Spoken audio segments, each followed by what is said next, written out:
Chase. Game night continues from Midtown in the city. And tonight, the New York Knicks take on the Toronto Raptors for the first time this season. And we welcome you back to the Geico Studio Suite. I'm Al Troutwig. Chris Bosh is part of the big-time 2010 conversation when he becomes a very rich man this summer. Just with which team is the major question. For more on his current story, we send you down to the court and Tina Cervasio. Tina? We know a lot about Chris Bosh on the court, Al, but there's also a lot that goes on behind the scenes. And this summer, as Bosh prepared for one of his most important seasons this contract year, he actually starred and produced in his own documentary titled First Ink. It takes you through his journey to two of the most important decisions in his life, not just where he might play next season, but also what his first tattoo will be.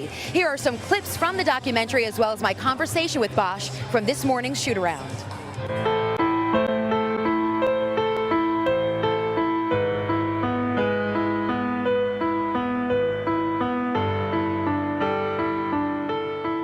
What is First Ink about? First Ink is a journey with me. It involves my decision-making process and my creative process in getting, my first tattoo and the reason I did it and, what it means and all that good stuff. So how did you decide that First Ink would be a good title for it? Well, we collaborated, and that was the first one we came up with, and it was just a working title at first, and it just became the best one we could get. So it's pretty hard trying to make up a name for a film like that. If I see somebody on the street and they look familiar and I don't know why, it's probably because I've seen them at a game. But with that said, I mean, some people say, you remember you look right at me at the game. I'm like, word? It's very personal, though. So what else did you want people to learn about you in this documentary? Just kind of like put, what my life is really about and who I really am as a person. I think sometimes you can get caught up in stereotype and people really don't really know what you're really like because all they see is me performing on the court, and so they probably think I'm a mean guy or something like that. So I just wanted to, give my story, give my background. Hey, I'm Chris Bosh, professional basketball player. But today, I'm gonna be Wade Thompson, janitor. You're hounded every day by the media, especially because it's a contract year. Was it ever difficult to be so forthcoming and accessible during this process? No, because it was voluntary. Everything I did was because I wanted to do it. This was a film that, I was heavily involved in. And usually when things are involuntary, when you don't want to do them, that's when it's different.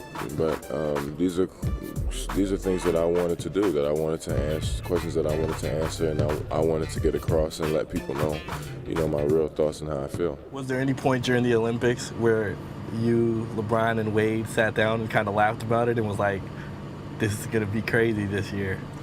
No. Might have mentioned it a couple times, but I really don't say much. People watching this thing, I'll probably be like, I didn't know he talked that much.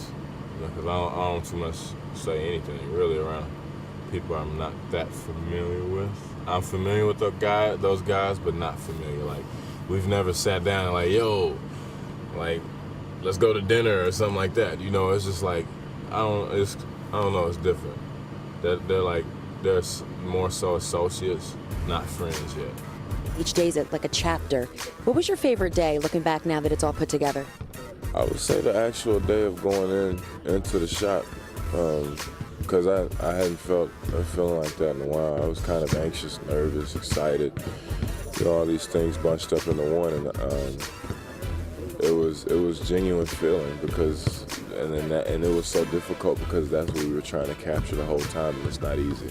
You're so media savvy, but whether it's Twitter or Facebook, your website, all the viral stuff you've done on YouTube. Are you looking forward to doing another film, another type of documentary in the future? Well, it's the reason I did it. I want to kind of open up the gates. Hopefully something else will brew up, and this will be the start of something really cool. I'm hoping. I'm really hoping. New York's a great place to do those kind of things, right? Oh, really? I've heard.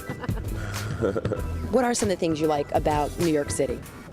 I've always enjoyed it here. I always come here during the summer and hang out and stuff like that. I have friends here, so it's just a really nice city. It's a lot of culture, great restaurants. things for young people to do.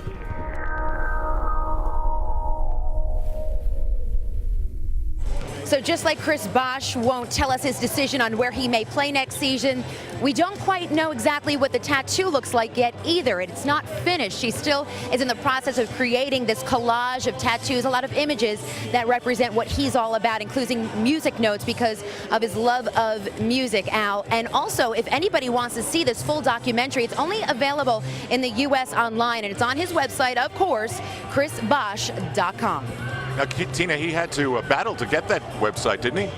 Very intriguing story. This guy is so technologically savvy. This past September and October, Bosh was in court and battled to get domain names back from this cyber squatter. Not just his name, chrisbosh.com, but the names of over 800 celebrities, including a number of NBA players like Andre Iguodala, Steve Nash, and his own boss, Raptors general manager Brian Colangelo. So he could do it on the basketball court, he could do it online and on the internet, and he could do it in court. So any of these celebrities that want their domain name back, all they have to do is go to Bosh, and he's giving them back to them at no charge. Pretty interesting guy.